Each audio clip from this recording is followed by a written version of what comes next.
ರಸ್ತೆಯಲ್ಲಿ ಪ್ರತಿಭಟನೆ ಮಾಡಲು ಅವಕಾಶ ಕೊಡಬೇಡಿ, ಇದರಿಂದ ನಮಗೆ ಸಮಯ ಪಾಲನೆ ಮಾಡಲು ಕಷ್ಟವಾಗುತ್ತೆ ಎಂದು ಬಸ್ ಚಾಲಕರೋರ್ವರು ಅಳಲನ್ನು ತೋಡಿಕೊಂಡಿದ್ದಾರೆ. ರಸ್ತೆಯಲ್ಲಿ ಪ್ರತಿಭಟನೆ ಮಾಡಿದ್ರೆ ಫುಲ್ ಟ್ರಾಫಿಕ್ ಜಾಮ್ ಆಗುತ್ತೆ. ಇದನ್ನ ತಪ್ಪಿಸಲು ಬೇರೆ ರಸ್ತೆಗೆ ಹೋದ್ರೆ ಪೊಲೀಸರು ಫೈನ್ ಹಾಕ್ತಾರೆ.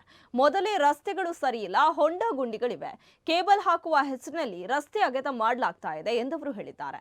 ಕಳೆದ 4 ವರ್ಷಗಳಿಂದ ಬಸ್ ಚಲಾಯಿಸುತ್ತಿರುವ ನೀತು ಬಸ್ ಚಾಲಕರ ಈ ಮಾತು, ರಸ್ತೆ ಜಾಮ್ ಆದಾಗ ಬೇರೆ ದಾರಿಯಲ್ಲಿ ಸಾಗಿ ಪ್ರಯಾಣಿಕರನ್ನ ಅವರು ಇಳಿಯಬೇಕಾದಲ್ಲಿ ಇಳಿಸದೆ ತಮಗೆ ಖುಷಿ ಬಂದಲ್ಲಿ ಬಸ್ ನಿಲ್ಲಿಸಿ ಇಲ್ಲಿ ಇಳಿಯಿರಿ ಎಂದು ರೋಪ್ ಹಾಕುತ್ತಿದ್ದ ಖಾಸಗಿ ಬಸ್ ಕಂಡಕ್ಟರ್ಗಳಿಗೆ ಮಂಗಳೂರು ಪೊಲೀಸರು ಅಂಕುಶ ಹಾಕಿರುವುದನ್ನು ಪ್ರತಿಧ್ವನಿಸುತ್ತದೆ. ಪೊಲೀಸ್ ಆಯುಕ್ತರು ಇತ್ತೀಚೆಗೆ ರಸ್ತೆಯಲ್ಲಿ ಪ್ರತಿಭಟನೆ ಮಾಡಿ ಸಂಚಾರಕ್ಕೆ ಅಡ್ಡಿ ಮಾಡಿದ್ರೆ ಕೇಸ್ ದಾಖಲಿಸುವುದಾಗಿ ಎಚ್ಚರಿಸಿದ್ದನ್ನ ಇಲ್ಲಿ ಸ್ಮರಿಸಬಹುದು. ಈಗ ನೋಡಿ ಸರ್, ನಾವೀಗ ಯಾವ ಪಾರ್ಟಿಗೆ ಅಲ್ಲ, ಬಿಜೆಪಿ ಆಗಲಿ ಕಾಂಗ್ರೆಸ್ ಆಗಲಿ, ನಾವು ದುಡಿಲೇಬೇಕು.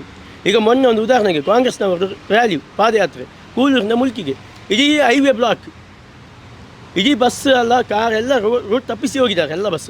ನಾನು ಸಹ ಹೋಗಿದ್ದೇನೆ. ಆಗ ಪಬ್ಲಿಕ್ಕಿಗೆ ಉಪದ್ರ ಇಲ್ಲ. ಬಸ್ಸಿನವರು ರೂಟ್ ತಪ್ಪಿಸಿ ರ್ಯಾಶ್ ಹೋದರೆ ಮಾತ್ರ ಪಬ್ಲಿಕ್ ಉಪದ್ರ. ಅದು ಕಾರಣ ಯಾರು ಈ ಸ್ಪೀಡ್ ಹೋಗಲಿಕ್ಕೆ, ರೂಟ್ ತಪ್ಪಿಸಲಿಕ್ಕೆ? ಯಾಕೆ ಪರ್ಮಿಷನ್ ಕೊಡಬೇಕು? ಇವರಿಗೆ ಪರ್ಮಿಷನ್ ಬೇಕಾ? ಗ್ರೌಂಡಿಗೆ ಕೊಡಿ ಸರ್. ಯಾವ ಇಷ್ಟೊತ್ತು ಗ್ರೌಂಡಲ್ಲಿ ಮಾಡಿ. ಇವರು ಸಂವಿಧಾನ ಭಾರತದಲ್ಲಿ ಎಲ್ಲ ಪ್ರತಿಭಟನೆ ಮಾಡಲಿಕ್ಕೆ ಎಲ್ಲ ಹಕ್ಕು ಇದೆ. ಯಾರು ಪ್ರತಿಭಟನೆ ಮಾಡಲಿ ಸರ್, ಮಾಡಲಿ. ಮೇನ್ ರೋಡಲ್ಲಿಯಾ ಪಬ್ಲಿಕ್ ಡಿಸ್ಟರ್ಬಾ? ನಿಮಗೆ ಗ್ರೌಂಡ್ ಉಂಟಲ್ಲ, ಒಂದು ಗ್ರೌಂಡಲ್ಲಿ ಮಾಡಿ. ನೀವು ಕೂತು ಉಪವಾಸ ಎಲ್ಲ ಎಷ್ಟಿದೆ ಬೇಕಿದ್ರೆ ಮಾಡಿ, ನಮಗೆ ಏನೂ ಅಭಿಪ್ರಾಯ ಇಲ್ಲ. ಮೇನ್ ರೋಡಲ್ಲಿ ಯಾಕೆ ಸರ್ ಮಾಡ್ತೀರಿ? ಆಗ ನಿಮಗೆ ಉಪದ್ರ ಆಗಲ್ವಾ? ಅದೇ ಒಂದು ಬಸ್ಸಿನವ ವಾರ್ನ್ ಹಾಕಿ ಒಂದು ಇದು ಅದು ರ್ಯಾಶ್ ಡ್ರೈವರ್ ಎಲ್ಲ ಇದು ಮಾಡ್ತಾರೆ ಪಬ್ಲಿಕ್. ಇದನ್ನು ಯಾರು ಕೇಳಲ್ಲ? ಯಾಕೆಂದರೆ ಯಾರಿಗೆ ಬೇಡ, ಬಸ್ನವ್ರು ಸ್ಪೀಡ್ ಹೋದರೆ ಮಾತ್ರ ಎಲ್ಲರಿಗೆ ಬೇಕಾಗಿದೆ. ಬಸ್ನವ್ರಂದರೆ ದುಡಿಯೋರಲ್ಲ, ಅದಕ್ಕೆ ಮಾತ್ರ. ಯಾರಿಗೂ ಕೊಡಬೇಡಿ ಸರ್ ಪರ್ಮಿಷನ್, ಯಾವ ಪಕ್ಷಕ್ಕೆ ಹೋಗೋದು ಬೇಡ.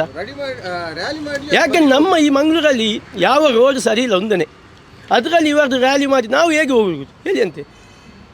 ನಾವು ಯಾವುದಕ್ಕೆ ಇದಲ್ಲ, ಮೇನ್ ರೋಡಲ್ಲಿ ಬೇಡ, ಗ್ರೌಂಡಲ್ಲಿ. ಇಲ್ಲಿ ಕೂಲರಲ್ಲಿ ಅಷ್ಟೊತ್ತು ಗ್ರೌಂಡ್ ಉಂಟು, ಮಂಗಳೂರಲ್ಲಿ ಉಂಟು ಗ್ರೌಂಡು, ಅಲ್ಲಿ ಸಾಕಲ್ಲ ಸರ್. ಅಪ್ಪ ಬಂದು ಒಂದು 5 ಲಕ್ಷ ಅಲ್ಲ 10 ಲಕ್ಷ ಜನ ಬಂದರು ವ್ಯವಸ್ಥೆ ಉಂಟಲ್ಲ, ಅದು ಯಾಕೆ ಮಾಡಲ್ಲ ಯಾರು? ಈಗ